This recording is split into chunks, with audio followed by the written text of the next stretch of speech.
सदा सर्वदा योग तुझा घडावा, तुझे कारणी देह माझा पडावा. उपेक्षू नको गुणवंता अनंता, रघुनायका मागणे हेची आता.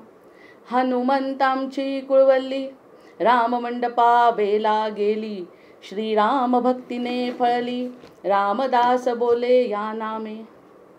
शुका सारिखे पूर्ण वैराग्य ज्याचे, वसिष्ठा परिज्ञान योगेश्वराचे. कवी वाल्मिका सारिखा मान्य ऐसा, नमस्कार माझा सद्गुरु रामदासा. जयाचा जगी जन्म नामार्थ झाला, जयाने सदा वासना मात केला. जयाच्या मुखी सर्वदा नाम कीर्ती, नमस्कार त्या ब्रह्मचैतन्य मूर्ती. नेत्राने गुरुराज मूर्ती आपुली, मी जे धवा पाहिली. तू विष्णू शिव तूच दैवत मला, तू तात तू माऊली.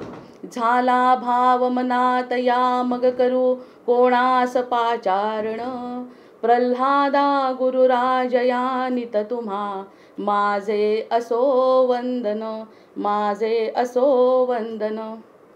आदौ राम तपोवनादिगमनं, हत्वा मृगङ्काञ्चनं. वैदेही हरणं जटायुमरणं, सुग्रीव संभाषणं. वाली निर्दलनं समुद्रतरणं, लङ्कापुरी दाहनं. पश्चाद् रावण कुंभकर्ण हननं, एतद्धि रामायणम्. अनेन प्रियतां देवो भगवान् जानकीपतिः, श्रीरामचन्द्र पूर्वेषाम् अस्माकं कुलदैवतं. श्रोता वक्ता श्रीराम समर्थ, जय जय रघुवीर समर्थ. आजचा सोमवार आणि उद्याची पौर्णिमा या दोन्ही योगावर आपलं शिवमानस पूजा. रत्नैः कल्पितमासनं, हिमजलैर्स्नानं च निव्याम्बरं. नानारत्नविभूषितं, मृगमदामोदाङ्कितं चन्दनं. जातिचम्पकबिल्वपत्ररचितं, पुष्पं च धूपं तथा.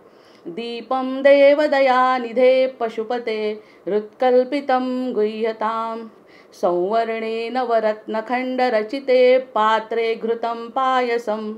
भक्षं पञ्चविधं पयोदधियुक्तं, रम्भाफलं पानकं. शाकानामयुतं जलं रुचिकरं, कर्पूरखण्डोज्ज्वलं. ताम्बूलं मनसा मया विरचितं, भक्त्या प्रभो स्वीकुरु. छत्रं चामरयोर्यजं व्यजनकं, चादर्शकं निर्मलं. वीणाभेरिमृदङ्गकाहलकला, गीतं च नृत्यं तथा. साष्टाङ्गं प्रणतिस्तुतिर्बहुविधा हे तत्समस्तं मया. संकल्पेन समर्पितं तव विभो, पूजां गृहाण प्रभो. आत्मा त्वं गिरिजामतिः सहचरा, प्राणात् शरीरं गृहं. पूजा ते विषयोपभोगरचना, निद्रा समाधिस्थितिः. सञ्चारः पदयो प्रदक्षिणविधिः, स्तोत्राणि सर्वा गिरौ. यद्यत्कर्म करोति तत्तदखिलं, शम्भो तवाराधनं. करचरणकृतं वा कायजं कर्मजं वा, श्रवणनयनजं वा मानसं वापराधं.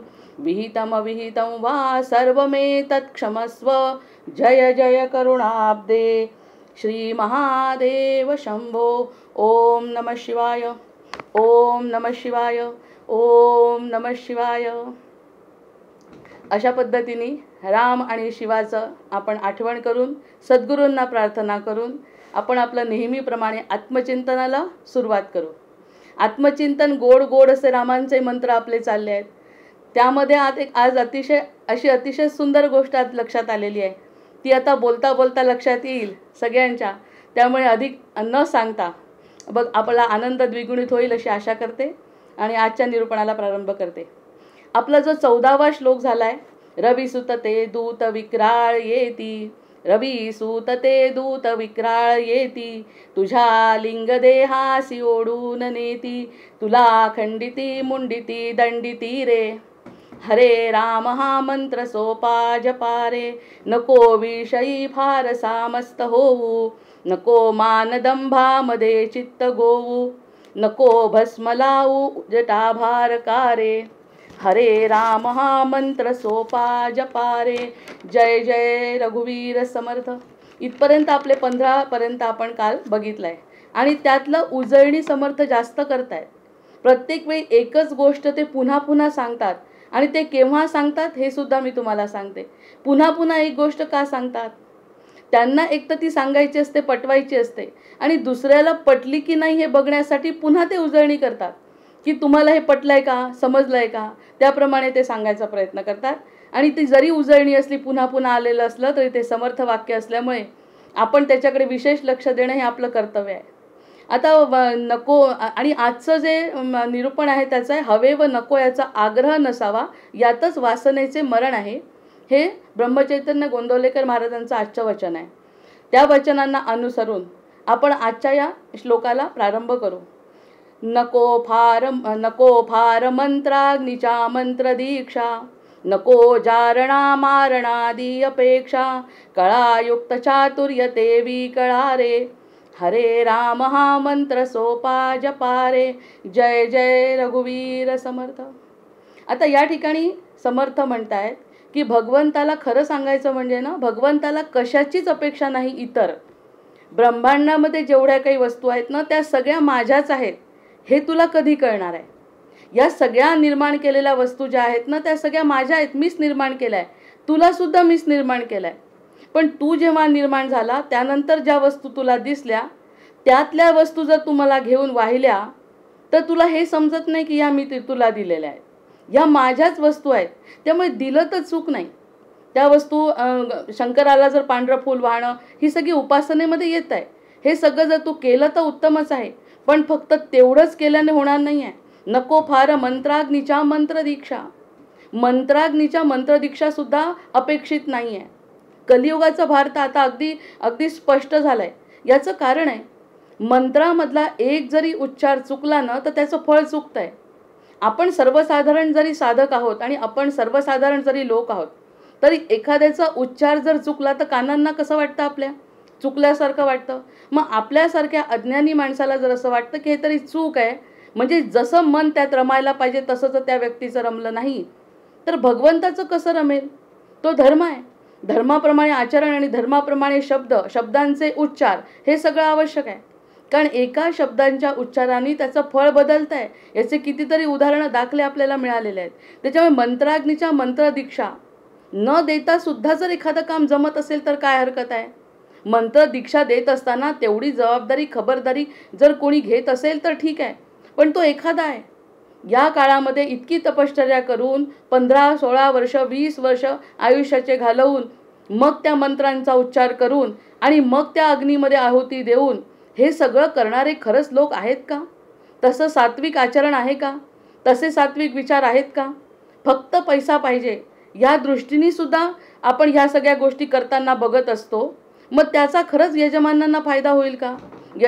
यजमानांचं तर सोडा, पण जे म्हणतायत त्यांना तरी फायदा होईल का? यजमानांपर्यंत ती गोष्ट पोचेल का? म्हणून नको मंत्राग्नीच्या मंत्रदीक्षा. मंत्राग्नीच्या मंत्रदीक्षा, आपली महाराजांची मंत्रदीक्षा वेगळी आहे. मग ह्या मंत्रदीक्षा नको ह्या करता त्या जर अतिशय उत्तम केल्या तर गायत्री मंत्राचं पुरस्चरण करतात. गायत्री मंत्रांचा जर उच्चार चुकला तर मग कसं? आता इतके शिकलेल्या 8 वर्षाच्या मुलाला जर तुम्ही दीक्षा देता म्हणजे मोंजेच्या वेळी तो मुलगा तसा उच्चार शिकला पाहिजे 20 वर्ष. त्या उच्चारानंतर त्याला सगळे त्यातले बारकावे समजले पाहिजे. तितके चांगलं गुरुनी सांगितलं पाहिजे. असं काळ आहे का? जुन्या काळी कारण राग गात असताना सुद्धा दिवे लागत होते म्हणे. राग गात असताना मेघमल्हार राग गायल्यानंतर पाऊस पडत होता. ह्या सगळ्या पुराणातल्या गोष्टी नाही, सत्य आहे.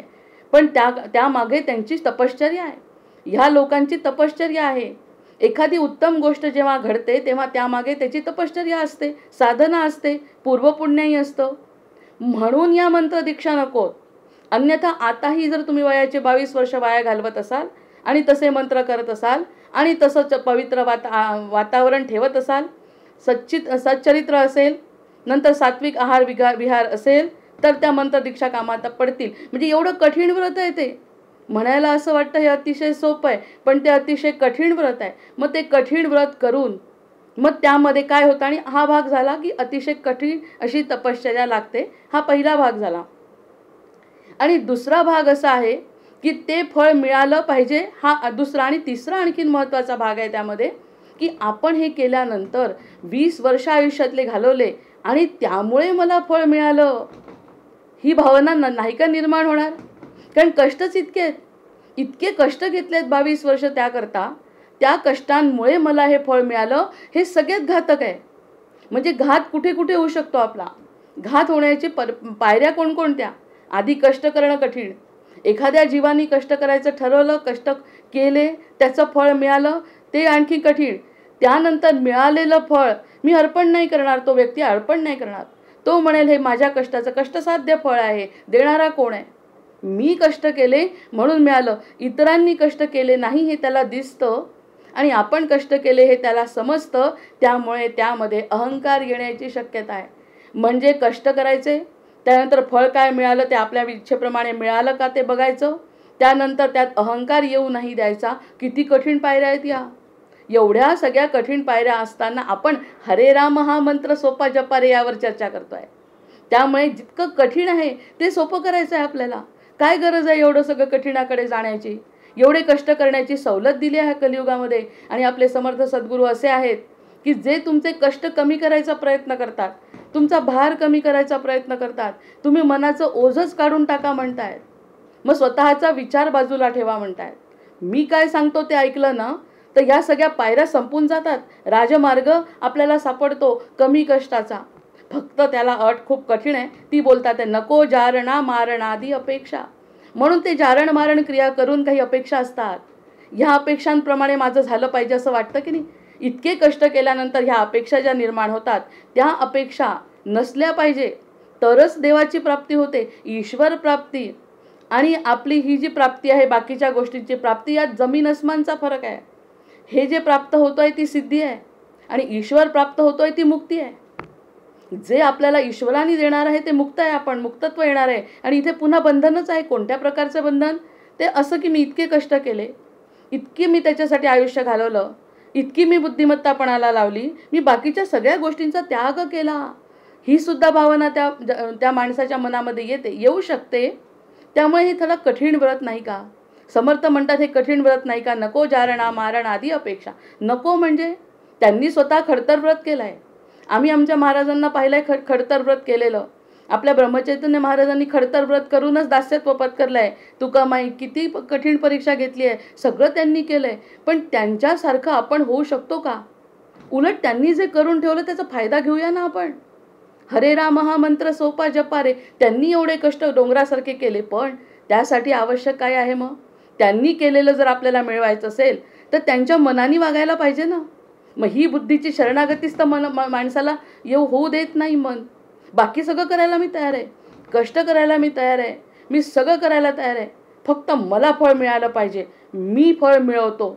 बघा संसारामध्ये सुद्धा एखादी गोष्ट कष्ट करत असताना आपण जर कष्टसाध्य एखादी गोष्ट मिळाली तर किती अहंकाराने लोक बोलतात मी किती कठीण आयुष्य काढलं आणि तेव्हा कुठे हे मिळालं. पण हे संसारात तरी एक वेळ चालेल. राम म्हणतोय तुम्हाला कष्ट करायला सांगितलंय कोणी? तुम्हाला साधेपणाने आणि आंतरिक समाधानाने जर माझ्याकडे यायचं असेल तर समाधान अपेक्षेमध्ये नाहीच आहे, समाधान शरणागतीमध्ये आहे. हे जोपर्यंत कळत नाही तोपर्यंत तुम्ही मंत्राग्नी आणि जारणा मारणाची क्रिया करत राहणार आहे. आणि या क्रिया केल्यामुळे तुम्ही माझ्यापासून थोडं दूर पण जाणार आहे. कारण ईश्वर प्राप्ती वेगळं आणि प्राप्ती वेगळी. ईश्वराची प्राप्ती म्हणजे आत्मसुख आहे. आत्मसुखापासून दूर. आत्मसुख केव्हा मिळेल? जेव्हा मला खरा आनंद मिळेल. आणि समर्थ म्हणतात, राम म्हणतो हा खरा आनंद शरणागतीशिवाय शक्यच नाही. जय जय रघुवीर समर्थ. मी काय करतो याचं फळ मिळेल किंवा न मिळेल हे कळलं पाहिजे. आपण जे करतोय त्याचं फळ मिळेल किंवा नाही मिळेल हे फळ देणं त्याचं कर्तव्य आहे असं जेव्हा लक्षात येईल तेव्हा आपण शरणागती पत्करू ना. मग ते शरणागती पत्करण्यासाठी काय पाहिजे? बुद्धीची शरणागती पाहिजे. कळायुक्त चातुर्य ते विकळा रे. आणि हे जे करतायत ना समर्थ फार तीव्र शब्दात या ठिकाणी निषेध करतायत. कळायुक्त चातुर्य. कळा केल्या, निरनिराळ्या कळा, कष्ट केले मी, इतकं साधन केलं मी, इतकी बुद्धी लावली, इतका त्याग केला, ह्या कळा आहेत. कळायुक्त चातुर्य आहे ते. असं चातुर्य समर्थांना मान्य नाही. कळायुक्त चातुर्य ते विकळारे, त्याला म्हणतात ते विकळा. असफल प्रयोग म्हणजे विकळा. आता असफल प्रयोग कोणता? फळ त्याला मिळालंय, सिद्धी त्याला प्राप्त झाली, पण ती सिद्धी प्राप्त होऊन जर भगवंतापासून दूर जात असेल तर ती विकळा आहे. जय जय रघुवीर समर्थ. या श्लोकाचा अर्थ तर सगळ्यात महत्त्वाचा या पूर्ण श्लोकांमध्ये असू शकतो. काय म्हटलंय तरी? कळायुक्त चातुर्य ते विकळारे. आपल्या बुद्धीचा चातुर्याने उपयोग करतो. असं चातुर्य वापरतो की मी इतके कष्ट केले, मला सगळं समजतं. तू कोणत्या प्रकारचे कष्ट केले आणि तुला काय अपेक्षित आहे, कारण मी तुझ्या हृदयात आहे. तुझ्या हृदयात असल्यामुळे हे ज्याला कळलं त्याला बाकीच्या गोष्टी करण्याची गरजच राहत नाही. म्हणून याचा अर्थ असा घ्यायचा आहे, नको फार मंत्राग्नीच्या मंत्रदीक्षा, नको जारणा मारणादी अपेक्षा, कळायुक्त चातुर्य ते विकळारे. हे जे चातुर्य दाखवतोय ना तू, चातुर्य म्हणजे मला असं करता येतं, मी हे असं करू शकतो, मी एवढे कष्ट केले, मी एवढे मंत्र पाठ केले, मी 18 अध्याय पाठ केले, हे सगळं चांगलं आहे. ते सद्विचार आहेत, सद्वर्तन आहे, पण त्यातून ईश्वर प्राप्ती शक्य नाही. ईश्वर प्राप्ती घटक वेगळा आहे, आत्मसमाधान घटक वेगळा आहे, जीवनाचं सार्थक वेगळं आहे. काहीतरी आपण जसं नोकरी करतो, शिक्षण घेऊन नोकरी करतो, ते जसं प्राप्त होतं तसं हे करून तुला काहीतरी सिद्धी प्राप्त झाली इतपतच, थोडा वर उचलल्या गेल्या इतपतच, संपूर्ण वर नाही झालेला अजून. मग ह्यासाठी तुला लक्ष, मग एक तर तू मंत्राग्नीच्या मंत्रदीक्षा कर, चालेल. तेच करत करत पुढे जाऊन ते मला सगळं समर्पित कर. म्हणजे याचा 2 अर्थाने आपण घेऊ शकतो. 2 अर्थ आपण या ठिकाणी घेऊ शकतो. करू नको एक तर हरे राम हा मंत्र सोपा जपारे, अन्यथा जर या सगळ्या गोष्टी करायच्या असतील तर कर, पण शेवटी अभिमान न होऊ देता तू ते सगळं मला समर्पित कर. मग त्याचं फळ काय द्यायचं हे मी ठरवीन. इतकं सगळं केल्यावर शरणागती पत्करणं खरंच या जीवाला शक्य आहे का? ज्या जीवाला इतके कष्ट घेतल्यानंतर मी केलं हे म्हणण्याचा अभिमान नाही होणार असा विरळाच नाही का? त्यामुळे मी करायचंही नाही आणि मी अभिमान करायचा नाही, हा अतिशय सोपा गोष्ट आहे. काय करायचं आहे? फक्त साधना ही करायची आहे. हरे राम हा मंत्र सोपा जपारे. फक्त हरे राम म्हणजे काय होतं? रामा तू सगळं कर, तुझ्या हातामध्ये माझं जीवन आहे असं सद्गुरूंनी सांगितलंय. त्यामुळे मला कोणतेही कष्ट करायची गरज नाही, मी अलगद पुढे जाऊ शकतो. इतकं सरळ सरळ आपला हा मंत्र आहे असं या ठिकाणी समर्थांना म्हणायचं आहे. म्हणजे दोन्ही अर्थ स्पष्ट झाले पाहिजे. केलं तर पूर्ण करायचं. करणारे लोक आहेत, हटयोग करणारे लोक आहेतच ना, ते करतात आणि त्यांना ईश्वर प्राप्ती होते सुद्धा, पण ते विरळे लोक आहेत, तितके विरळे. आणि कलियुगात तर इतकं प्रदूषण आहे की त्या प्रदूषणातून आपल्याला तशी प्राप्ती होणं थोडं कठीण आहे. त्यापेक्षा तो मार्ग सोडलेला आपल्यासारख्यांनी बरा. आणि आपण आपला हरे राम हा मंत्र सोपा जपारे, हरे राम म्हणत सद्गुरूंनी दिलेला मंत्र जपत सद्गुरूंवर आपला भार ठेवून मोकळं व्हायचं आहे.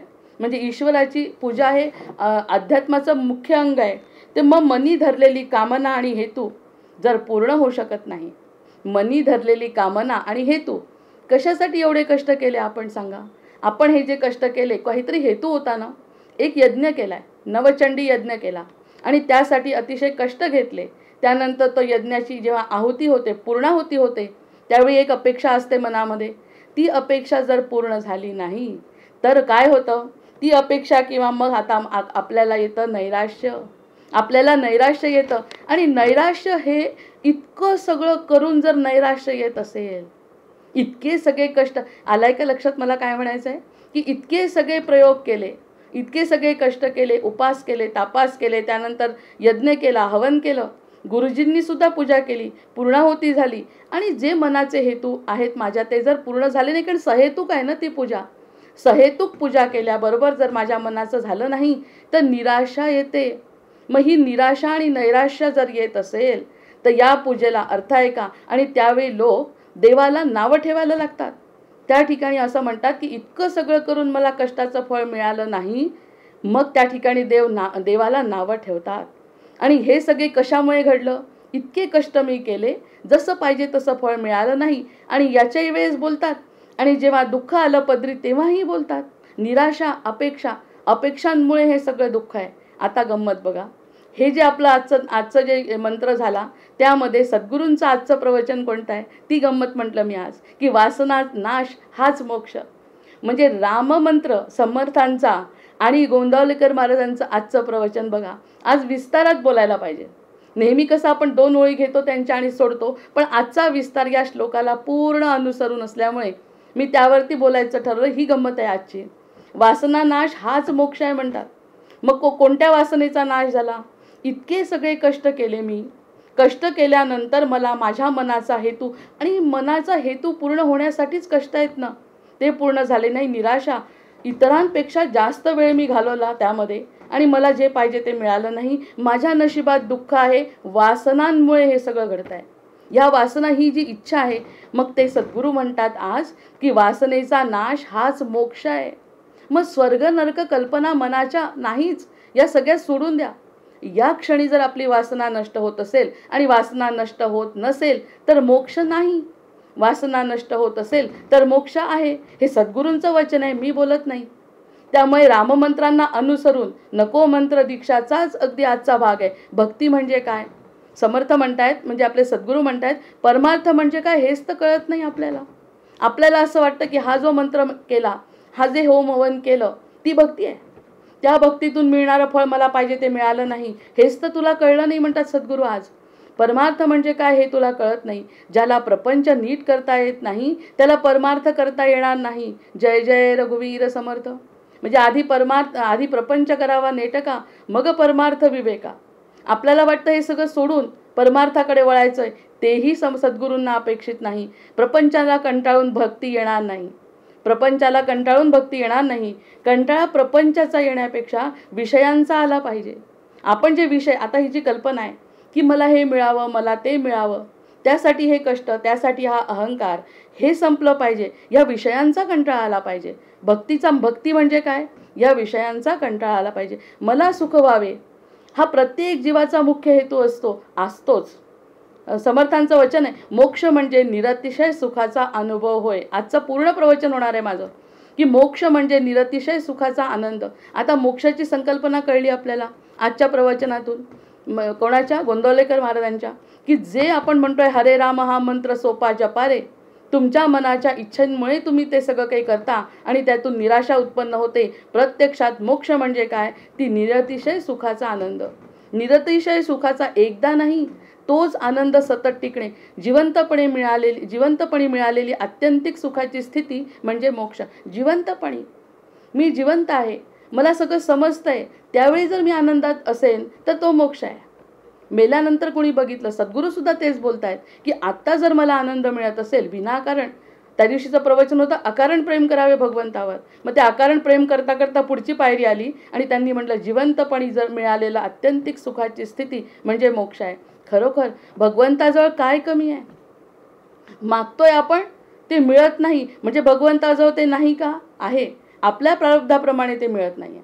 प्रारब्ध आडवं येत आहे, पण प्रारब्धावर जोर कोणाचा आहे? सद्गुरूंचा आहे. सद्गुरू जे ठरवतील ते करणार आहे. त्यावर जर मी विश्वास ठेवला तर प्रारब्ध आड कसं येईल माझ्या?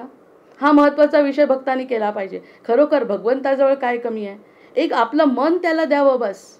एक आपलं मन त्याला द्यावं आणि श्रद्धायुक्त भक्ती करावी.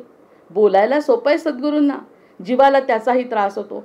जीव एक वेळ मंत्र करून, हवन करून आणि कष्ट करून मन करायला तयार आहे, पण भक्ती करायला मन तयार नाही आहे. काळजी करणे म्हणजे भगवंतावर भरोसा नसणे होय. प्रारब्धावर देह टाकणे ही खरोखर संन्यास वृत्ती आहे. आपला हा जो प्रारब्धाचा देह आहे, हा देह भगवंताच्या चरणी विलीन करायचा, ही भक्ती आहे. इतक्या सोप्या शब्दात आपल्या ज्या श्लोकांचा अर्थ सद्गुरूंच्या आजच्या वचनात सुद्धा आहे. आता त्यामुळे अमृतकणातलं काही वाक्य आठवलं ते की दुःखात घाबरणं हा आराध्यावर अविश्वास नाही का? जर मी दुःखामध्ये घाबरली, भक्त जर दुःखामध्ये घाबरला तर आपल्या आराध्यावर अविश्वास आहे. सुखामध्ये जर भक्ताला अहंकार झाला तर तो आराध्याचा अपमान आहे. आणि कशातही म्हणजे सुखदुःखात स्थिर आणि कृतज्ञ राहता आलं तर ती आराध्याची कृपा आहे. आणि ही आराध्याची कृपा माझ्यावर आहे हे समजणं म्हणजे सद्गुरूंची कृपा आहे. जय जय रघुवीर समर्थ. या 4 गोष्टींवर आता धर्म अर्थ काम मोक्ष या संकल्पना सोडून या आपल्यासारख्या 4 गोष्टी जरी आपल्याला समजल्या, या 4 गोष्टींवर आपला संसार आणि आपला परमार्थ पुढे जाऊ शकतो सद्गुरूंच्या कृपेने. की दुःखात घाबरणे, आराध्यावर अविश्वास, सुखामध्ये अहंकार, आराध्याचा अपमान, कशातही म्हणजे सुखदुःखात स्थिर आणि कृतज्ञ राहता येणे ही आराध्याची कृपा. आणि ही आराध्याची कृपा माझ्यावर आहे हे कळणे म्हणजे सद्गुरूंची कृपा होय. आता अशी सुसंधी सदा असोनी असणार जो कृतज्ञ, अशी जी संधी एखाद्या वेळेस जीवनात आली, हे जर सगळं कळलं की श्लोक कळले, सद्गुरूंची कृपा झाली, सुसंधी सदा असोनी असणार जो कृतज्ञ, डावपेच कळती त्यास उरलेत तेच अज्ञ. हे जे डावपेच आहेत कोणते? की आत्मसाक्षात्कार व्हावा, प्रकृतीचा खेळ कळावा. मला प्रकृतीचा खेळ कळायचा आहे, माझा खेळ मला कळायचा नाही आहे. मी आत्तापर्यंत काय चातुर्य दाखवलं ते चातुर्याची मला गरज नाही. माझं चातुर्य विलीन करायचं आहे. मला जे काही समजलं ते सगळं विलीन करायचं आहे. आणि सगळं जे समोर येत आहे ते सद्गुरूंच्या कृपेने येत आहे. ही जी सुसंधी जर एखाद्या भक्ताला समजली तर मंत्र काय आणि सद्गुरूंचं वचन काय एकच आहे सगळं. आकाशात पतितम तोयम यथा गच्छति सागरम, सर्वदेव नमस्कारः केशवम प्रतिगच्छति. जसं केशवापर्यंत जातं तसं कोणत्याही मार्गाने आलो आपण, मंत्राच्या मार्गाने येऊ की वचनाच्या मार्गाने येऊ, आपण पोचणार आहे आत्मसाक्षात्कारापर्यंत. आणि आत्मसाक्षात्कार जर मिळत असेल तर प्रकृतीचा खेळ करणार आहे, आपला नाही. प्रकृती जो खेळ करते, कोणता खेळ केला प्रकृतीने? प्रकृतीने हा खेळ केला की आम्हाला जन्माला घातलं. आम्हाला जन्माला जेव्हा घातलं तेव्हा आपल्याला कळलं का की आपण कोणत्या जन्माला जाणार आहे? हा सगळा प्रकृतीचा खेळ आहे. तो जो खेळ आहे खरा, जो मी माझा समजली, तो प्रकृतीचा खेळ आहे हे जर कळलं तर प्रकृतीचे अनंत कोटी ब्रह्मांडाचे नायक आपले सद्गुरू आहेत, ते चालवत आहेत. त्यामुळे जसं जसं प्रारब्ध समोर असेल ते प्रारब्ध त्यांच्यावरती सोडून आणि मी फक्त मन आणि भक्ती त्यांच्यामध्ये जर केली, त्यांच्यामध्ये जर लावली तर माझा सगळा भार हलका आहे. आणि तोच मोक्ष आहे. मोक्ष म्हणजे निरतिशय सुखाचा अनुभव होय. की याच क्षणी जर मला आनंद मिळत असेल तर तो निरतिशय सुख म्हणजेच ते मोक्ष आहे. पुढच्या मरणानंतरच्या कल्पना नाही. आपण जगाचे किंवा जग आपले, आपण जगाचे किंवा जग आपले की देव दूर. काय आपण इन्व्हर्स प्रपोर्शन ज्याला आपण गणितामध्ये शिकलो की आपण जगाचे किंवा जग आपले, हे जर आपल्या मनात असेल की मी जगाची आहे आणि जग माझं आहे तर देव दूर पळतो. देव म्हणतो रम मग त्याच्यातच, तेच करत बस. आणि आपण देवाचे किंवा देव आपला की सगळं जग आपलं आहे. मग एक दाणा पेरिता मेदिनी माझी कणीस होते. हा एक फक्त वृत्तीचा बदल केला, एक फक्त वृत्तीचा बदल केला तर ती संन्यासाची स्थिती आहे म्हणतात. प्रारब्धावर देह टाकणे ही खरी संन्यास वृत्ती आहे. आज सद्गुरू असं बोलले. आता कणकणात तुझी माया. आता हे कसं दिसायला लागलं? भरला घनदाट हरी दिसे. वारीचे दिवस आहेत. कणकणात तुझी माया, प्रफुल्लित माझी काया, मागणे खुंटले माझे अमृताची बरसात गुरुराया.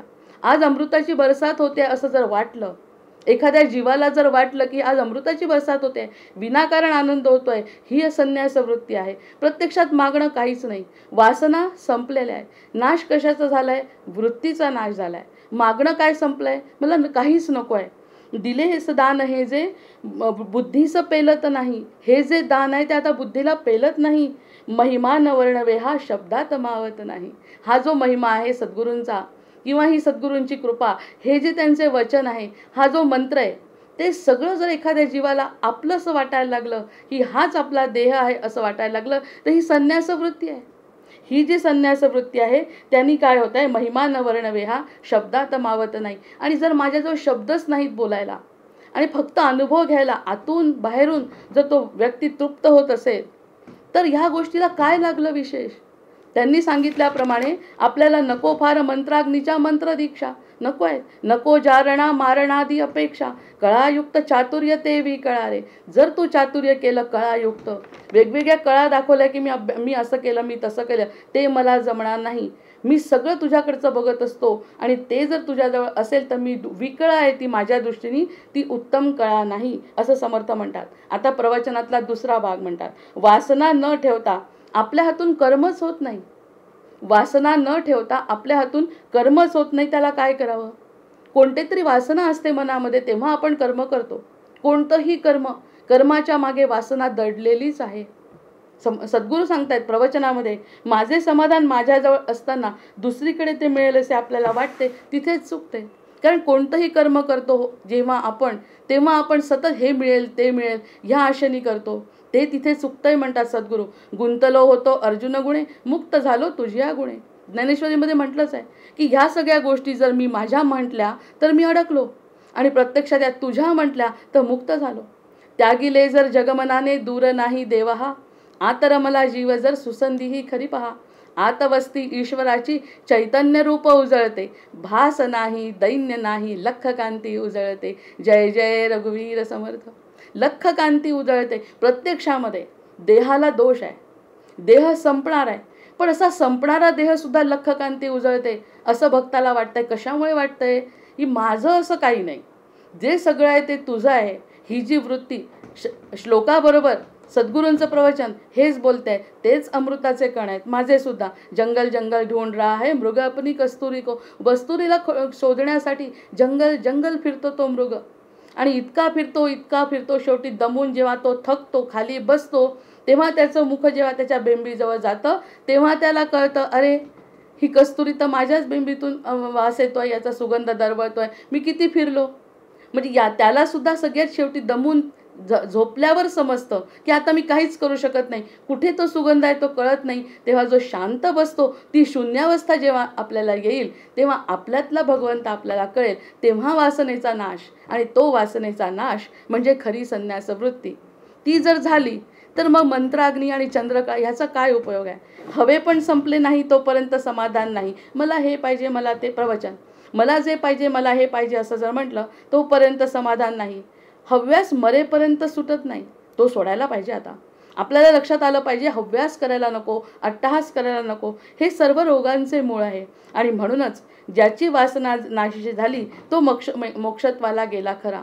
मग आपण एक गोष्ट या पूर्ण मंत्रांवरून आणि प्रवचन अगदी त्यावरच असल्यामुळे आज त्याचं पूर्ण विवेचन केलं. अन्यथा आपण 2 ओळी घेतो.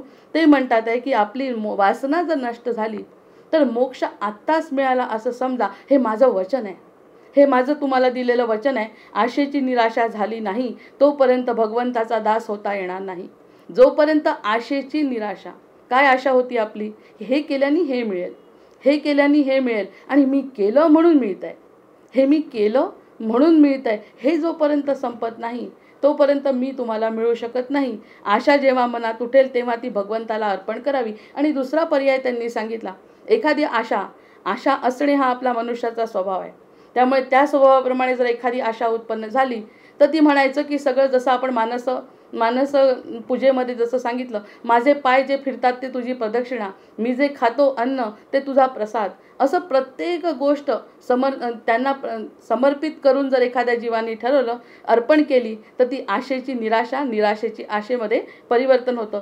प्रत्येकाला वाटतं मी श्रीमंत व्हावं, पण किती उदाहरण देतात सद्गुरू आता. प्रत्येकाला वाटतं श्रीमंत होतात, एकाही जीवाला असं वाटत नाही की आपण गरीब राहावं. पण खरंच किती जण, म्हणजे ती निराशा, पण असं वाटतं श्रीमंत व्हावं, पण किती जण होतात प्रश्न विचारतायत ते. किती जण श्रीमंत झाले? प्रत्येकाला वाटतं मी बुद्धिवान असावं, किती जण बुद्धिवान आहेत? प्रत्येकाला वाटतं मी परदेशात जावं, किती जण परदेशात गेले? प्रत्येकाला वाटतं, तसं घडतं का? असे किती जण श्रीमंत आहेत ते प्रश्न विचारतात. म्हणजे आपल्याला 1-2% श्रीमंत दिसतात, म्हणजे ती निराशा नाही आली का इतरांना? कारण तो श्रीमंत म्हणजे मी पण श्रीमंत असायला पाहिजे, मग मी श्रीमंत असायला पाहिजे आणि नाही झालो, आली निराशा. तो बुद्धिवान आहे, तो प्रसिद्ध आहे, मी प्रसिद्ध नाही, मी प्रसिद्ध नाही, निराशा. त्याला मुलगा आहे, मला नाही, निराशा. ही जी प्रश्न आहे ना, प्रत्येकाला वाटतं पण ते पूर्ण होत नाही, तिथे निराशा आहे. सद्गुरू आज म्हणतात निराशा कुठे आहे? वाटतं तसं घडत नाही, इथे निराशा आहे. म्हणजे ती निराशा, प्रपंच खरोखरीच नाटकासारखा आहे. नाटकामध्ये एखादा मनुष्य राजा झाला काय किंवा भिकारी, प्रत्यक्ष जगामध्ये त्याला काय किंमत आहे? एखाद्या नाटकामध्ये राजा झाला आणि एखाद्या नाटकामध्ये तो भिकारी झाला तर त्याला काय किंमत आहे जगामध्ये? उलट भिकाऱ्याचे काम करणाऱ्याने जर उत्तम काम केले तर लोक त्याचे कौतुक करतात. तसे प्रपंचामध्ये कुणी श्रीमंत असला काय किंवा गरीब असला काय याला महत्त्व नसून त्याने भगवंताचे अनुसंधान किती ठेवले याला खरे महत्त्व आहे. जय जय रघुवीर समर्थ. अगदी श्लोकाला अनुसरून आजचं पूर्ण प्रवचन असल्यामुळे मी 2 श्लोक कमी झाले तरी चालतील, पण ह्यावरती विवेचन आवश्यक ठरलं. हीच गंमत सुरुवातीला म्हटलं की जे निराशा हा शब्द आहे त्या निराशेपासूनच आजचं वासना नाश हाच मोक्ष, ह्यापासून आजचं प्रवचन आहे त्यांचं. नंतर त्याला आपण पैसा साठवला तर गैर नाही, आपण पैसा साठवला तर गैर नाही, पण त्याचा आधार न वाटावा. त्या पैसा साठवल्याबद्दल माझं प्रश्न नाही, कारण तुमच्या प्रारब्धाप्रमाणे पैसा येतो. श्रीमंत होऊ नये असं नाही, जसं मंत्र म्हणायचे नाही असं नाही, पण त्यामध्ये लक्ष ठेवून मी हे केलं असं म्हणणं चूक आहे. त्यामुळे त्याचा आधार न वाटावा. सद्गुरू म्हणतात त्या पैशाचा आधार तुम्ही घेऊ नका, अनुसंधानाच्या आड त्याला येऊ देऊ नये. विषयावर जोपर्यंत तुमचे सुख अवलंबून आहे तोपर्यंत भक्तीचे खरे सुख मिळणार नाही हो. तळमळून तळमळून सांगतात, जोपर्यंत आपण आसक्ती ठेवू, जोपर्यंत आपण वासना ठेवू, तोपर्यंत भक्तीचे सुख, कारण त्याला ना संपूर्ण स्वतःला अर्पण करायचं आहे आपल्याला. नुसतं एक गोष्ट नाही द्यायची आहे देवाला आपल्याला, की फक्त एक गोष्ट एवढी श्रीमंती पाहिजे का घेऊन टाक, एवढंच नाही द्यायचं आहे त्याला. तो ऐश्वर्यवान आहे, तो म्हणतो अरे मीच सगळा तुझा होतो ना, पण त्यासाठी तुला या सगळ्या गोष्टींचा नाश करावा लागेल मनातून. मग तू माझ्याकडे आल्यानंतर तुला कशाचीही कमतरता भासणार नाही याची हमी मी देतो. बाकी सगळं तुझं होत राहील, पण मी स्वतः तुझ्याजवळ येतो. एवढं मोठं जर मी तुला देणार आहे तर या छोट्या गोष्टी जर तू रमला तर तू माझ्यापासून दूर जातो रे. आणि हे सांगण्यासाठी सद्गुरूंची वचनं आहेत. सद्गुरूंची वचनं यासाठी आहेत, ते हरे राम सोपा करून ठेवला आहे सगळा मंत्र. तो मंत्र सोपा असला तरीसुद्धा कुठे चूक होते आपली हे सद्गुरू आज सांगतायत. आपली चूक ही होते की आपल्याला समजतच नाही परमार्थ काय आहे, आपल्याला समजतच नाही भक्ती काय आहे. आपण भक्तीसुद्धा कोणत्या तरी गोष्टीसाठी करतो, तिथे भगवंत आपल्यापासून दूर जातो. त्यामुळे सद्गुरूंच्याही डोळ्यात पाणी येतं की समर्थ म्हणतात मी इतकं चांगलं काहीतरी देतोय आणि तू वळतोय कुणाकडे, पुन्हा स्वतःच्या बुद्धीकडे. त्या बुद्धीला मला समर्पित कर. तू एकदा भक्तीने माझ्याकडे बघ तर खरी, भगवंत तुझ्यासाठी उभे आहेत स्वतः. खरे एक भगवंतच मनापासून हवा असे वाटले पाहिजे. सद्गुरू म्हणतात फक्त एक आणि एकच गोष्ट लक्षात ठेवायची आता, की मला फक्त भगवंत पाहिजे. आणि भगवंत कसा आहे त्याचं वर्णन मनातल्या मनात आपण करायचं. भगवंत पाहिजे म्हणजे भगवंत कसा आहे? भगवंत सच्चिद आनंद आहे, सतत आनंद आहे त्याचा, सतत कधीही दुःख त्याच्या चेहऱ्यावर नाही. अवतारात जरी तो दुःखात असला तरीसुद्धा त्याच्या चेहऱ्यावरची रेष ढळली नाही, हे आपल्याला दिसत नाही कधी. त्याचं दुःख आपल्याला कधी दिसलंय का? पण त्या दुःखाचा त्यांनी बाऊ केलाय का अवतारामध्ये? अवतार आपल्यासाठीच घेतलाय, प्रत्येक अवतार आपल्यासाठीच घेतलाय. एक तर आपलं रक्षण करावं, एक तर आपल्याला शिकवावं, त्यासाठीच त्यांचे अवतार आहे. ये न के न प्रकारेण बाबा माझ्याकडे ये, मी तुझ्यासाठी उभा आहे. मग माझ्या अवतारातलं दुःख मी कसं सहन केलं तुला समजलं नाही? माझ्या चेहऱ्यावरची रेष तरी हळली का? सच्चिदानंद रूपाय असं म्हणत असताना त्याचं वर्णन तू मनातल्या मनात कर. आणि तुझ्या दुःखाकडे दुर्लक्ष करून जे प्रारब्धाप्रमाणे आलेले भोग ते माझ्या भरोशावर सोडून दे आणि तू आनंदी राहा. ते म्हणतात प्रारब्धावर देह टाकणे ही खरी संन्यास वृत्ती आहे. असा संन्यासी हो. केशरी कपडे घालून, भगवे कपडे घालून मिरवण्याची गरज नाही, मंत्राग्नीची गरज नाही. फक्त माझ्यावरती तुझा देह जो आहे ना प्रारब्धाचा तो टाकून दे आणि आत्ता या क्षणीच मुक्त हो. जय जय रघुवीर सम. याच्याहून मोठी ग्वाही कोण कुणाला देईल सांगा? आपण किती भाग्यवान आहे की असे श्लोक आणि असे सद्गुरू आपल्या समोर उभे राहतात आणि सतत सतत सतत आपल्याला टोचत असतात. अरे उठ, आता तरी जागृत हो. मग मी करतो असे कधीच म्हणू नये. साध्या शब्दात आले पुन्हा सद्गुरू, मी करतो असे कधी म्हणू नये. मी आपल्या तपश्चर्येने भगवंताला पाहीन असे तर कधीच म्हणू नये. मी माझ्या तपश्चर्येने भगवंताला पाहीन असे जो म्हणेल त्याला भगवंताचे दर्शन होणे कठीण आहे. मग तो श्लोक आणि हे वचन वेगळं आहे का सांगा? हा जो वाचल्याबरोबरचा आनंद झाला ना मला, असं वाटलं केव्हा एकदा ही गोष्ट सगळ्यांना सांगू की आजचा हा श्लोक आणि आजचं प्रवचन अतिशय सारखं आहे महाराजांचं आणि श्लोकांचं. हा आपला योग चांगला आहे. मग मी आपल्या तपश्चर्येने भगवंताला पाहीन असं जो म्हणतो त्याला भगवंताचे दर्शन कठीण आहे. विषय मिळाला नाही म्हणजे तळमळ लागते. आपल्याला उदाहरण देत आहेत सद्गुरूसुद्धा संसार करतायत, संसाराबद्दल बोलतायत, समर्थसुद्धा बोलतायत आहे की आधी संसार करा नेटका मग परमार्थ विवेका. जशी संसारामध्ये तळमळ तू अनुभवली ना, एखादी गोष्ट मिळाली नाही तर तुला किती वाईट वाटलं, त्या गोष्टीवरती किती तू चरवण केलं, त्यासाठी किती कष्ट केले आणि शेवटी तू गोष्ट मिळवली. ती मिळवल्यानंतर ती किती वेळ त्याचं सुख टिकलं हा नंतरचा भाग आहे. पण कष्ट कशी तळमळ, रात्रंदिवस झोप नव्हती लागत रे तुला. मी बघितलंय, तुला रात्रंदिवस ती गोष्ट मिळवण्यासाठी झोप लागत नव्हती. आणि आता मला मिळवायचं म्हणतो छान झोपतो गाढ अगदी, एकही स्वप्न पडत नाही, एकही माळ करावीशी वाटत नाही, कधी माझी आठवण येत नाही, कधी भक्ती करत नाही, तळमळच नाही ना माझ्याबद्दल. तळमळ नसली तर वडीलसुद्धा मिळणार नाही तर मी कसा मिळेन रे.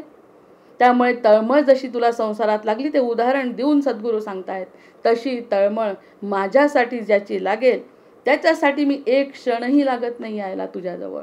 याचा अनुभव भक्त घेतात. तो अनुभव प्रत्येकाने घ्यावा म्हणून प्रवचन खुलं आहे. असं काही लपवून ठेवलं नाही. गुह्य ज्ञान उघडं आहे. गुह्यातील गुह्य ज्ञान उघडं करून ठेवलं आहे. सांगतात, फक्त ते आपल्यापर्यंत पोहोचत नाही, कारण आपली खिडकी बंद असते अज्ञानामुळे किंवा बुद्धीचा पगडा अधिक असल्यामुळे ह्या गोष्टी आपल्याला दिसत नाही. जो तळमळीने सांगतो, तळमळीने सांगतोय, ज्याने जो अनुभव घेतलाय त्याच्याकडे वृत्ती वळतच नाही. ती तळमळच नाही की आज झालं नाही तर उद्या करू असं म्हणणारे लोक भक्तीत चालत नाही. त्याप्रमाणे भगवंत भेटला ही तळमळ लागावी रे. आजच्या आपल्या स्थितीत आपल्याला काय करता येणे शक्य आहे हे प्रथम पाहावे. परमार्थ समजून जो आचरण करील त्याला तो लवकर साधेल. परमार्थ हा समजून घेतला, एकदा का अनुभव आला की असा करायचा आहे, मग कशाचा अट्टहास राहणार नाही, कोणत्याही गोष्टीचा अट्टहास राहणार नाही. त्या माणसाला प्रपंच सोडून जाण्याचे कारण उरणार नाही. कोणी म्हटलंय प्रपंच सोडा, कुणी म्हटलंय मंत्र सोडा, कुणी म्हटलंय दीक्षा सोडा, काही सोडायचं नाही. त्याचं शेवटचं वाक्य आहे की हवे व नको याचा आग्रह नसावा, यातच वासनेचे मरण आहे. जय जय रघुवीर समर्थ. पूर्ण प्रवचन झालं आज गोंदवलेकर महाराजांचं. रोज आपण 1 किंवा 2 शब्द घेतो, 1 किंवा 2 शब्द कारण वेळेच्या अभावाने घेत असतो. पण आज जसा मंत्र तसंच प्रवचन अचानक आल्यामुळे वासनेचा नाश करणे ह्यावरती आपला आजचा विवेचनाचा भाग असल्यामुळे आपण म्हटलंय. दुसरी गोष्ट, कर्मकांडामध्ये यांत्रिकता असते, दंभ, अहंकार, मीपणा येऊ शकतो. या सगळ्या गोष्टींमुळे टाळायच्या असतील तर भक्तीशिवाय केलेली क्रिया, उपचार किंवा सद्गुरूकडून मिळालेली मंत्रदीक्षा सुद्धा, सद्गुरूंकडून वेळ झाली आहे का, हां, सद्गुरूंकडून मिळालेली मंत्रदीक्षा सुद्धा, इथे थांबायचं आहे मला 2 मिनटं, की मंत्रदीक्षा दिली आहे सद्गुरूंनी, मी गेली कसं इकडचं सगळं सोडून असं ठरवलं की गोंदवलेला जायचं आहे, आणखी कोणत्या सद्गुरूंकडे जायचं आहे आणि मंत्रदीक्षा घ्यायची आहे. मंत्रदीक्षा मिळाली सुद्धा, ती सुद्धा फोल ठरू शकते म्हणतात. यांत्रिकतेने केली तर कर्मकांडातली यांत्रिकता, दंभ, अहंकार, मीपणा येऊ शकतो. भक्तीशिवाय केलेली ही माळ जप क्रिया ती सुद्धा यांत्रिकता ठरू शकते, भक्ताला भगवंतापासून दूर नेते. हे जर समजलं तरच आपण भक्ती करू शकू ना. त्यामुळे 2 श्लोक कमी झाले तरी चालतील, पण आजचा त्यांचा विषय जो आहे ना तो अगदी हृदयस्पर्शी आहे. मंत्रदीक्षा प्रभावी ठरणार नाही. तंत्र मंत्र साधना, तामसी पूजा साधना यशस्वी ठरू शकत नाही. ईश्वराची पूजा हे अध्यात्माचं प्रमुख अंग आहे आणि कळायुक्त चातुर्य, अचूक कर्मकांड, असफल प्रयोग ह्याला सगळ्यांना विकळा म्हटलेलं आहे. समर्थ फार हुशार आहेत. समर्थांना वाटतं हा चतुर आहे, यांनी हे केलं त्यांनी ते केलं म्हणून अहंकार करतोय, आमच्या समोर चालणार नाही, तुझ्यापासून भगवंत दूर गेलेला आहे. म्हणून नको फार मंत्राग्नीच्या मंत्र दीक्षा, नको जारणा मारणादी अपेक्षा, कळायुक्त चातुर्य ते विकळा रे, हरे राम हा मंत्र सोपा जपा रे. जय जय रघुवीर समर्थ. आता शेवटचं म्हटलंय त्यांनी प्रवचनामध्ये की नामसाधना माणसाला निष्काम बनवते. मग आतापर्यंत काय करायचं नाही हे सद्गुरूंनी सांगितलं. आता त्यांनी सांगितलं हा जो मंत्र दीक्षा दिली आहे सद्गुरूंनी, ती नामसाधना करायची कशी निष्काम बनवते. का बरं निष्काम बनवते? ही नामसाधना माणसाला निष्काम का बरं बनवते? कारण आपल्याला माहिती आहे. काय कारण आहे निष्काम बनवण्याचं? कारण आपण कुणाचा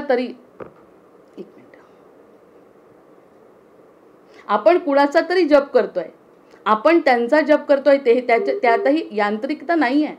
त्यातही यांत्रिकता नसल्यामुळे, एक फोन येतोय सारखा, त्यातही यांत्रिकता नसल्यामुळे काहीतरी हवे असते. ती हवेपण आणि अपेक्षा सदा सर्वदा नाम घेतल्याने कमी होते. मला हे नकोच आहे. का बरं नको आहे हे? मला हे का नको आहे? कारण की माझ्या समोर आले आहेत प्रत्यक्ष भगवंत म्हणजे भक्ती, आणि ही भक्ती आल्यामुळे मला बाकी काही नको आहे.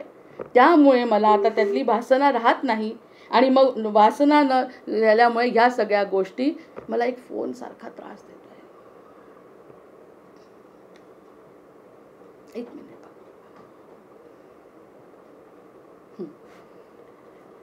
आणि ह्या गोष्टी केल्यामुळे आणि भक्तियुक्त अंतःकरणाने जेव्हा ती नामसाधना करतो तेव्हा मन रामचरणी हळूहळू स्थिर होत जात आहे. हळूहळू स्थिर होऊ लागतं आणि शांत होतं. 2 गोष्टी समजल्या का आता? अशांत मन केव्हा झालं? की जेव्हा या गोष्टी आपण केल्या नाही, यांत्रिकतेने जेव्हा केल्या. प्रवचन साधेपणाने संपत नाही आहे. प्रवचनामध्ये उत्तरसुद्धा दिलंय सद्गुरूंनी. सद्गुरू शेवटी म्हणतात, नामसाधना माणसाला निष्काम बनवते. प्रपंचामध्ये सतत काहीतरी हवे असते, ते हवे पण अपेक्षा सदा सर्वदा नाम घेतल्याने कमी कमी होत जाऊन विरून जाते. मन रामचरणी हळूहळू स्थिर होऊ लागते, शांत होते.